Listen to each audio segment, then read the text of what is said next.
Okay, cloudy day, but it seems like the rain's staying put at the moment. Hopefully it doesn't start raining anyways. And what did I read today? How about this one? With more concerns about drones around the world, people are upping up, I guess, their drone countermeasures. This one here says Fort Novosel doubles down on drone threat in dual exercises. As it says here, Fort Novosel conducted a pair of back-to-back exercises to train for the emerging threat of armed drones in early March. The exercises started with a full-scale exercise the week of March 3rd, conducted by the Fort Novosel garrison. The FSC ran a scenario of response to a drone attack. Following the FSE was the Quantum Eagle exercise led by the U.S. Army Aviation Center of Excellence the week of March 10th. This exercise changed the scenario to include counter-drone systems and teams deployed to stop incoming drone attacks. I was looking at the pictures too, and it looked like one of the drones was dropping a tennis ball, I believe, to simulate the drone dropping some kind of bomb, for example. It says, we want the scenario to reflect on UAS incident without the counter and then require higher headquarters to provide counter-drone capabilities, said Stephen Rogers, the emergency manager with Directorate of Plans, Training, Mobilization, and Security. The first full-scale exercise ran a complex scenario involving an off-course hobby drone, as well as an attack by a set of small drones dropping explosives onto critical areas on the post. This tested not only the response to the attack, which is like the other full-scale exercises run throughout the Army, but also the reporting and investigation of drones on the installation. There's kind of a keyword there, using a hobby drone. Does that mean people are going to fear it more, saying, hey, look, you can use them as weapons, so you should restrict them all? It says, a drone incident is something new, it's a new threat, but I think we'll respond in a similar way to other incidents, Rogers said. Like other mass casualty scenarios, the medical, fire department, and law enforcement groups on post responded to the scenes, while the garrison stood up support operations to recover from the incident and return the installation to a state of readiness. While drones represent a new and evolving threat, the exercise proved the installation's ability to respond and find ways to improve, saying, quote, overall, the full-scale exercise went very well. We identified some vulnerabilities and ways we can improve and make ourselves better prepared for an incident. And then with the second exercise, they kind of, I guess, took the same approach according to this with the drone attack, but this time they actually installed things like drone detection and jamming equipment. And it says, representing a situation where a drone threat had been predicted and defensive systems sent to the installation. This exercise was less about responding to an emergency caused by drones and more about responding to drones themselves, saying, quote, it's about deterring that aerial threat, the drone threat, said Captain Mika Moore, the operations officer of Fort Novosel Directorate of Public Safety. And what were they using? It says, Fort Novosel security forces were equipped with the Forward Air Defense, a complex radar, camera, and jammer system. This system allowed the security team to detect small flying objects and then use a variety of cameras and other sensors to determine what and where they were. Well, I guess that's a good idea anyways, to practice per se, to make sure you know what you're doing in the event something actually happens, huh? But with that thought, in terms of drones still, apparently there's somebody wanted by the FBI for allegedly exporting, I guess, US equipment to foreign countries that they're not allowed to per se. This one here says, Baoxia Liu is wanted by the FBI for her alleged involvement in a years-long conspiracy to unlawfully export and smuggle U.S. origin electronic components from the U.S. to Iran. The U.S. Department of State offers a reward of up to $15 million. Holy smokes, $15 million to find the person? There was an official, I guess, release of it. It says, rewards for justice, reward offer for the information disrupting Chinese nationals supplying technology to Iran's Islamic Revolutionary Guard Corps, a foreign terrorist organization. The IRGC has financed numerous terrorist attacks and activities globally, including via its external proxies such as Hamas, Hezbollah, and the Iran-backed militia groups in Iraq. The IRG funds its terrorist activities in part through the sales of military equipment, including UAVs or drones. And so with that, I guess they're looking for all those people as mentioned. And I guess a little bit more detail in terms of what they did. It says the named individuals allegedly misrepresented the end users of dual-use U.S. origin electronic components, leading U.S. companies to export goods to PRC-based front companies under the guise that the ultimate destination of these products was China rather than Iran.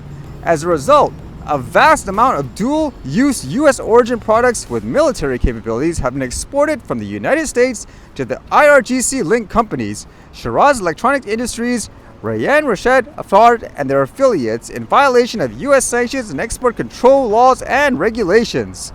That's something I usually ask too when it comes to a war. Where the heck are all these guys getting their weapons from? I guess this is one way how they do it, huh? And then I guess on a semi-random note, there's still a lot of talk about, let's just say, trade tariffs and so forth between the US and Canada and all that. Although I was reading this where apparently people in New York were going crazy over getting free eggs. I was wondering, like, what's going on here? Are eggs a huge commodity now? Like this one here says, New Yorkers scramble for free eggs. Hundreds of people lined up Friday morning at 3 sites in New York City, some arriving more than an hour early, for the opportunity to snag one of the nation's hottest commodities, a dozen free eggs. People were bundled up against the windy cold as they stood outside a Harlem restaurant patiently waiting to be handed a carton. Less than 10 minutes later, the 100 cartons were gone, leaving many empty-handed. Wow, again, was it that big of a deal there right now? It says, quote, I heard from the news that they will be giving around like 1,500 eggs or something like that.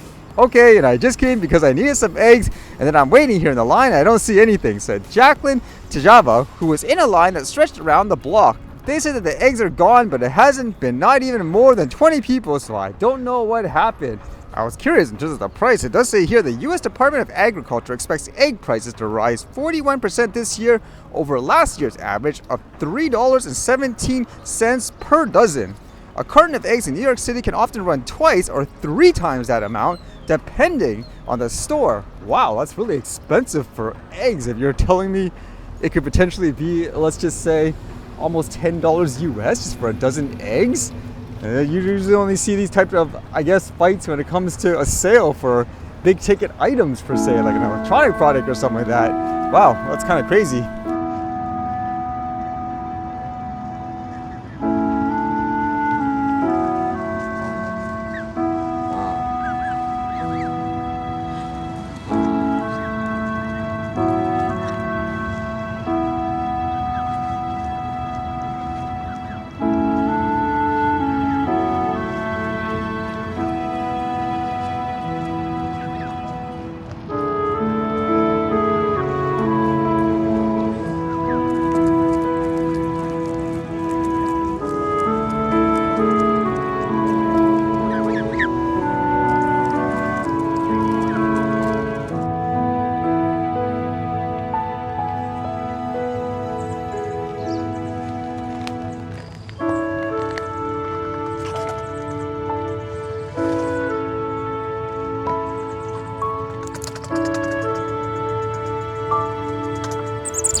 Okay, I have a mini project. That duck has like a band there with a serial number. I'm trying to get like the whole number, but it's hard to keep it still. It's gonna be a challenge, I guess, for the next couple of weeks.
Alright, see you guys later.